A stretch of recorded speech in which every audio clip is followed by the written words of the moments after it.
I've been gardening for over 40 years. In that time, I've learned to do a few things the easy way, and one of them is composting. This is an example of just composting in place right here. It's been called sheet mulching. Maybe it's been called lasagna gardening, although I think lasagna gardening would have more layers than this, but there's more layers coming on this anyway, so you could probably call it that. This is just chop and drop.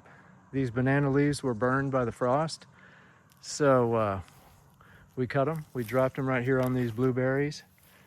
Somebody was kind enough to bag up the leaves in their yard and put it out by the road, so I picked up that free material, threw it in the back of my truck and brought it home and put it on top. So I've got my brown, carbon-rich browns, I've got my nitrogen-rich greens, and this will compost itself over time. There's three ways to compost: the hard way, the easier way but still kind of hard, and the easy way.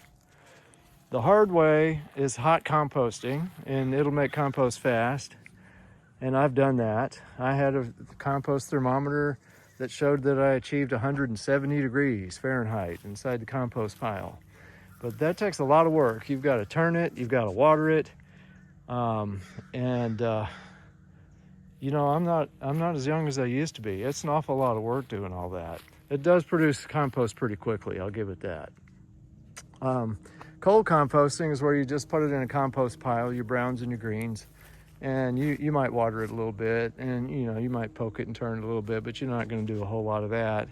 It's a lot easier that way, but it takes a lot longer. The easiest way of all, though, is just this right here. And we're doing more than just composting here. We're also blocking weeds. We don't want weeds competing with the blueberries here.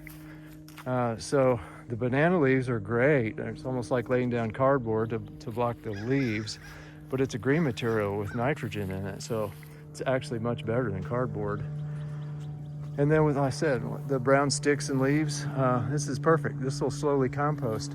Another good way to compost is vermiculture, okay, which is just basically worm farming.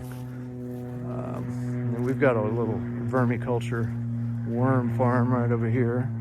This is a neat little method that works for covering it and keeping it moist and keeping the sun off of it. Just, you can, if I could use both hands, which I can't because I'm holding my camera here, but you can see you can remove all of it.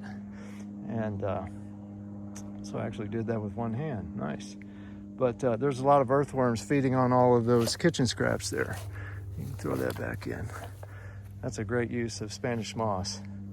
And then if we just have too much material, more than the worms can eat, and look like they've got a pretty full buffet right there right now, and I have an overflow right here, I just throw it in here and cover it with a little bit of the free compost I get down at the horse farm. So we got a pile of it over there. So yeah, just a quick little video on doing things the easy way when it comes to composting. Another thing you can do is just dig a hole in the ground somewhere. You know, it won't be long and I'll be putting in some kind of a plant, probably just about right here. And when I do, I could just dig a hole, or before I do, I could dig a hole right there and throw some kitchen scraps, cover it back up with dirt. And that's going to give some fertility to that ground, and then in the future when I plant something there, it'll benefit. So that's the easy way to do things, folks, and I'm all about doing things the easy way. All right, y'all, take it easy now.